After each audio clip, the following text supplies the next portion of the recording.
Okay, well, this is going to be a narration of part of the Kolbrin Manuscripts, a part called the Book of Scrolls, formerly called the Book of Books or the Lesser Book of the Sons of Fire, and it's the third book of the Bronze Book. And the Kolbrin Manuscript is not easy to source, and this is for a reason. There is very good information within these manuscripts. Wikipedia actually removed all the information about the Kolbrin manuscript. And so I feel that when there is information that they are trying to suppress, well, it is my duty to actually bring these manuscripts to light once again, so people understand the story of themselves, because really this is what this information is. This information is a story of ourselves and our divinity.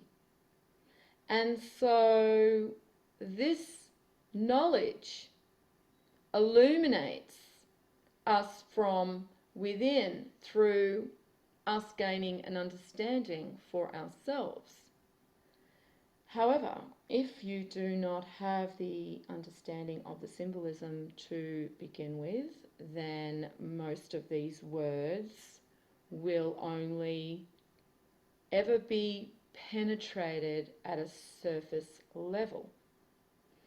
For people to really understand these manuscripts and even the scriptures in the Bible and the Gospels, you have to have an understanding for symbolism so that you can see the deeper storyline that is encoded in all of these mythologies. And so the reading that I will do today from the Kolbrin is a reading from the first chapter of the Sacred Registers, Part 1. Herein are recorded sacred things which should never be written, but the memory of man is like a storehouse made of straw, or like a store pit dug in sand. Even less enduring is his body, for it is a frail thing of fleeting substance, which passes away like the dew in the morning. And what of the mortal chain which links the generations in knowledge? Behold, it is a thing prone to distortion, a transmuter of tradition and truth. Therefore, when the command went forth from the Great One illuminated with wisdom, and came to your servant, he saw fit to quell the doubts engendered by fear, and undertook to do the things which had not been done before, placing his trust fully in the protecting wings which are spread by the words issuing from the royal residence. These are the words spoken by the great interpreter, who, through the powers inherited by him from above, and by the powers now in his keeping, all freely bestowed upon him by the grateful hearts of his people below, will lead us into the fields of everlasting glory. O exalted one, intermediate between gods and men, what we now do for you, do you for us. Let your deeds and your words become our words. Thus it ever was, and thus it ever will be, while mortal beings make pilgrimage through this valley of tears. Speak thus in your hour. The highborn one has not blasphemed the divine powers, nor has he paid undue homage to earthly desires. He has not been loud-mouthed in the sacred places, nor laughed where he should have been grave. His tongue is pure, for when fed with the words of men, he absorbs truth and excretes falsehood. His mouth has never spewed forth words of malice or envy. Words of oppression or injustice never passed his lips. Look now at the great dark warrior mirror and see what is reflected there from the mists swirling along the corridor of time, seeing your place made ready, so that when the summons come from the Dark One, you are not caught unprepared. These are the words to be spoken to those who peer from beyond the dark portal. His arm was ever ready to help those who did good for others, and he lent his power to those who ordered what was good. He stood for those who could no longer stand and commanded for those who could no longer command. He carried the weary and succoured the helpless. He never oppressed the weak, nor did he permit injustices to go unpunished or unrectified. He stood by the side of the great potter, and because of his plea the clay was shaped to a more pleasing form. He erased disfiguring faults and smoothed the roughness. He added stiffness to the mixture. He has done no evil. His words have always been true. He stands unashamed and fearless before the twin shrines. Even as it was in the land of the great river, so let it be here. Let him not be cut off by distance. Let not his power be cut off, for he stands between the worlds. Let it flow out like the living waters unto the living, and be as shining rays to the radiant ones. For here we see the power darkly, while beyond the horizon it shines brightly. He is everlasting, faithful in heart, for he has admitted no other who would defile him. He has remained loyal to the sacred words and has diligently perused the great writings. He has navigated the shallows of the winding waters. Now he draws near. He has left his kingdom of trial. He has overcome the challenges of life.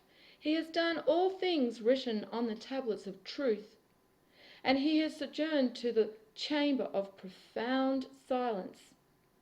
He has done all things which are proper, and been reassured that he has followed the right path. He does not fear judgment. Let him reunite with the Supreme One who set him forth, so that he will not be separated from the waters of light. Let the holy heat enwrap him when he passes through the place of coldness. Let his nostrils inhale the breath of nourishment, that he may live and that we may partake in his existence. Do not repudiate him, but make him welcome. Do you not recognize the one you endow with power? Has he not become too radiant? Is his form too glorious? Read what is written in the books of his heart. You set him in darkness, and he saw. You set him in silence, and he heard. You set him in emptiness, and he felt. You established him in nothingness, and he gathered substance. Therefore he returns with manifold powers. He is well fitted to be presented to those who stand before the Supreme One. When the bright sun shines with splendour in the dark skies above, the gentle morning star hides her face in modesty and becomes unseen. All the great company of radiant night lights withdraw before the majesty of greater light. Yet when darkness eats the shining disk, we know again the comforting presence of the eternal stars. So let it be with your servant. The dark ones who dwell in their compatible gloom cannot claim him as one of their own. He cannot be numbered among their dreadful company. His heart is pure, his deeds were good. No creature spawned in murkiness has gained control of his thoughts. His desires have not been generated by denizens of the darkness. He who was afflicted here is not afflicted forever. He is made whole. He is freed from pain. His sickness has departed. He rejoices in the light. Therefore, let him be drawn towards the greater light, where you are. Let him not see the place of darkness. Let him not behold the hideous ones, fashioned by wickedness, the dwellers in dark recesses, who shrink before the light, or the twisted ones moulded by lewd desires. He brings with him a lamp lit from the flame of truth. He bears the rod of righteousness, which rewards those who have overcome tribulations. Oh, let him pass to the right side of the dividing flame. He has left us. He is coming to you. He approaches. He throws off the earthly wrappings. He stands free. He stands glorious. Does he not glow with splendour? Behold him, your worthy companion in brightness. Is he not wholly compatible with those of your company? See, he is a shining one, a hero of the horizon. Is he not one destined to abide everlastingly? Take him, lead him to the realm of glory, show him his place in the spheres of splendour. The eyes that were deceived on earth now see clearly. Oh, what splendours are revealed! The music unheard by earthly ears now sounds sweet, melodious music. Oh, what joyous rapture it brings!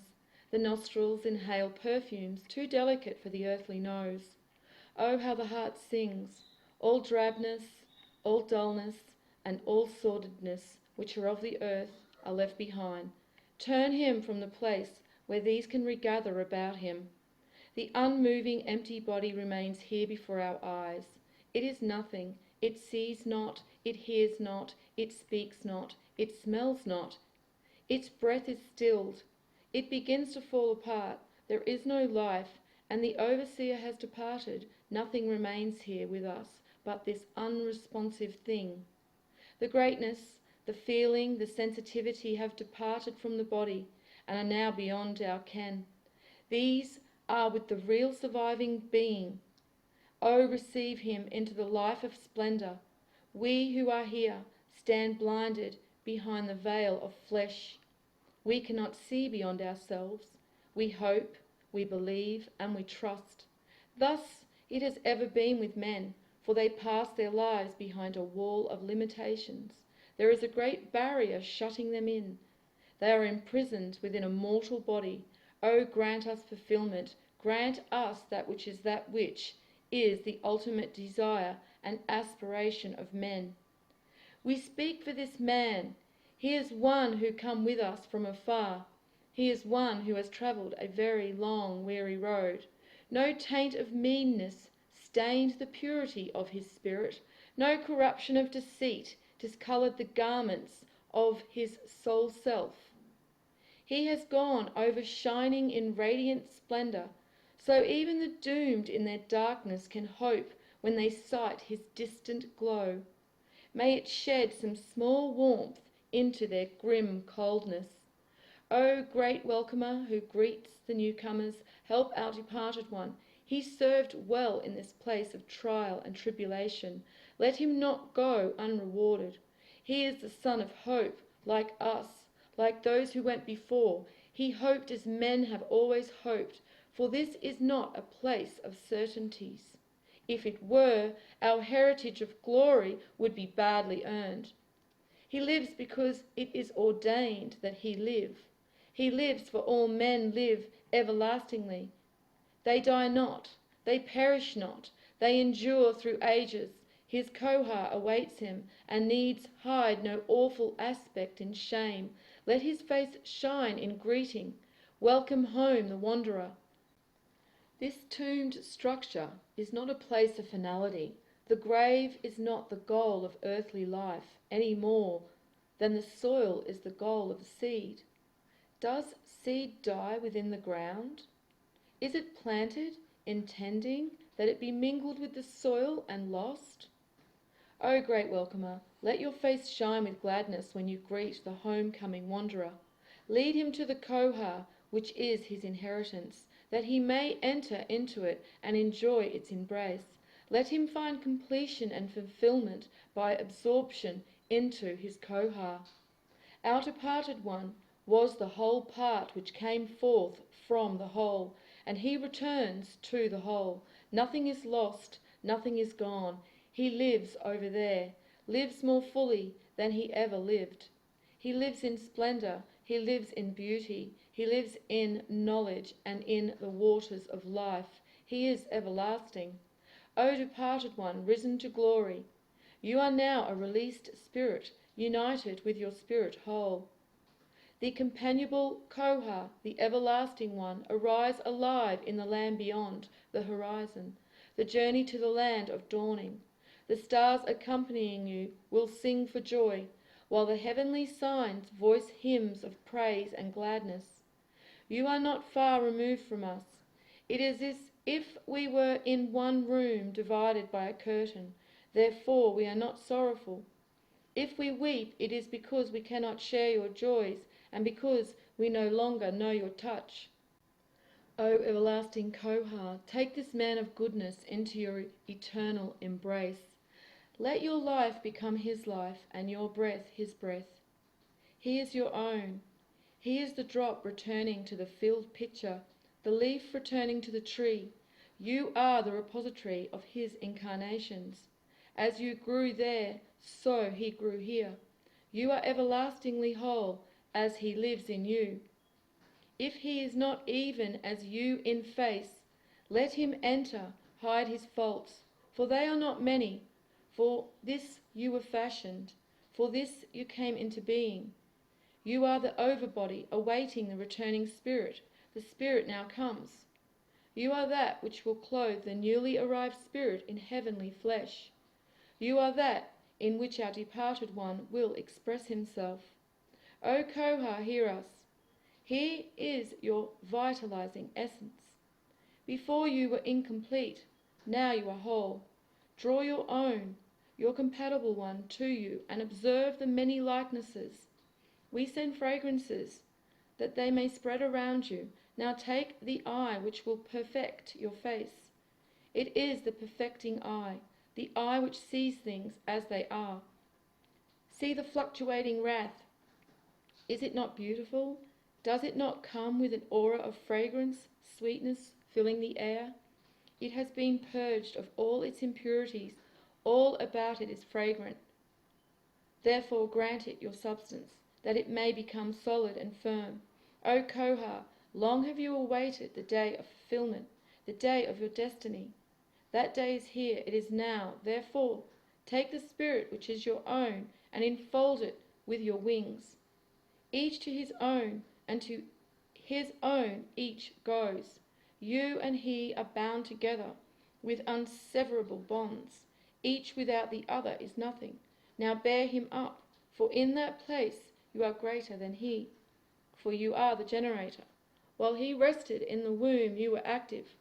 As he grew, you grew before him. If he has done wrong, and who among men is guiltless, then in you let the wrong be adjusted. You are his hope, you are his shield, and you are his refuge.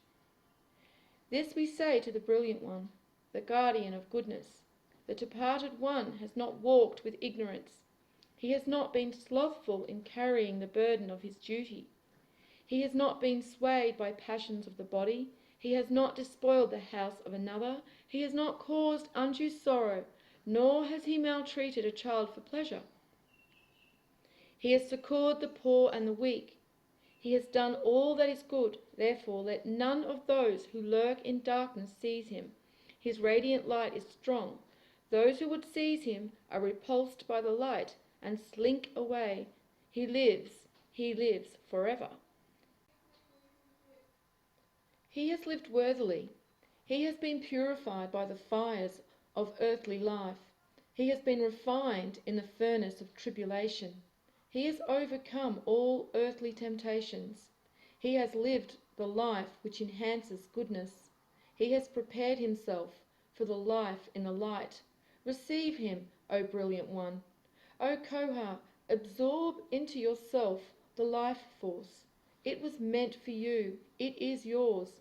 It is the enlivening spirit which spans the two worlds. He, the departed one, was you, and even more so were you he. Come to him as the beauteous one come to Bellusis, the great king, and gathered him in compassion and love. Come that he may awaken to new life in your arms. This man, the departed one, who in unity with you becomes the glorious one, was born of a god, and is the child of two gods, after the nature of greater men. Now you are impregnated with the living spirit of he who was prepared by trial on earth for you. Behold, in unity your twain are now throbbing with life, and your brightness bedazzles the eyes. You are now a star of life, a living star, and to a star you shall ascend to rule its life. The departed one is now freed. He is loosed from the bonds of illusion. He is saved from the dark waters of unreality and is one with the eternal light. These things we declare, so let them be. Our thoughts mould a new reality beyond the present real, and this becomes the reality of tomorrow. O great substantial Koha, protect this departed one, your own, from the accusations of false-fronted beings, remembering the faithful heart ever prevailing before the balances of our forefathers from far away. Put into his mouth those words which open doors. Let the goodness in him prevail, but you yourself stand up and bear witness for him. He suffered from the frailties of men. He was wrathful when provoked, and surly when enduring great burdens. His temper flashed quickly when his words were not accepted or his ways followed, and at times he lacked consideration. However, these are small things, inseparable from the frailties of mortal men, and in all greater things he was good. Let not the false-fronted one, disguised in his brother's form, possess him. Guard him from the beings lurking in the shadows this side of the darkness. I see this, my brothers. Behold, the departed one goes to meet his own image. It is his own self reflected in his image. It is his own self that comes to greet him. It is his Koha which embraces him. It welcomes him as though he were one ransomed from captivity. I see them blend, and he becomes a new seed in the heart of his Koha. I hear the Koha speak. It names itself. Never Koha. It says, O man of pure thoughts, of kindly words, of quiet speech, of good deeds, come to me. I am your being, yet I am not you, as you have loved and cherished me. So I now love and cherish you. I am your reward, as I would have been your affliction.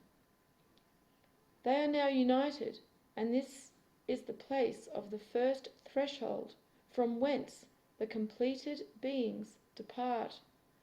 The departed one now stands in his own form and likeness. He becomes the great ship-borne voyager and passes over the waters to the place of reeds. But his weakness do not bear him down, and he goes through. Great ones lift him up. Let him not fall into the fetid waters of decay. He is a worthy son of Lewith. Then the lesser is carried by the greater, while dark ones gaze up from their misery and wait silently to see if he is borne up. The glorious one goes past in peace, for he is not compatible with their dark company. He remains unmolested, for flame confounds the hands of slime. An unloosed dark one comes up, saying it will take this man, but is repulsed by the brightness. It is a thing of maimed rottedness, for on earth it was clothed in lust-saturated flesh, though contained in a form of beauty. The heart of this man is not faint. See him now. Is he not sure of his welcome among beings of glory? He is as the wild bull, the prince of herds. He is a great one among the everlasting spirits. He reaches the firm ground where a bright being welcomes him, and he is named the newcomer. He has landed on the shore and climbed the steps of splendor. He is in the company of shining spirits, and his earth-life companions greet him. They welcome him, saying, all this beauty and splendor is yours to enjoy. They bring garments of beauty, bright clothes of radiance. He has passed through the hall of judgment. The twin truths have heard his plea, and those who bore witness have departed. He has crossed the waters and ascended the steps. Now he has attained the threshold of immortality and stands in rapture. He has passed by the regions of darkness and gloom and is with glory. He comes to everlasting life in a true form of splendor, to dwell evermore as a living spirit with his Koha. How wonderful it is to be united and one with the Koha. The newcomer looks back across the waters to the place of decision. Then he turns and ascends the steps to the threshold of immortality. He is in his true form, yet he is spirit within his Koha. He speaks, but it is not the speech of men, and all understand him. His hearing is all-embracing. He sees both the powers of light and the powers of darkness, but the powers of darkness no longer affect him. The newcomer has reached his compatible abode. He has fought the battle which is mortal life and risen supreme to victory. He has not been vanquished by the raging ones, which are the bodily passions. At each step forward he has left a lifeless form. At each step he has fought a shadow. At each step he has won the clash of arms. The newcomer has sought out and discovered the hidden behind the two and the three which stand before them. He knows the secrets of the 9 which veil the others from the eyes of men. He has unravelled the skein of life's mysteries, even as those enlightened one, yet living on earth, must do. There is no suffering or pain in the newcomer. He cannot feel hurt, neither can he be sorrowful. If a companion on this earth journey be numbered among the dark ones, then his heart is soothed with forgetfulness, but later he will remember, and because of his efforts, the dark one will be returned to the crucible.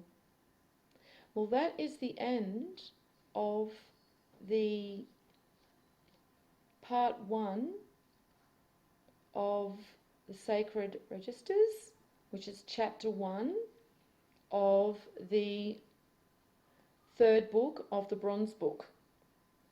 And this is part of the Kolbrin Manuscript. So, as I said, I will put a link underneath of the full manuscript, and I will also look for other interesting parables and stories within these manuscripts and bring them to you as well. So I hope you've enjoyed that, and as always, peace out.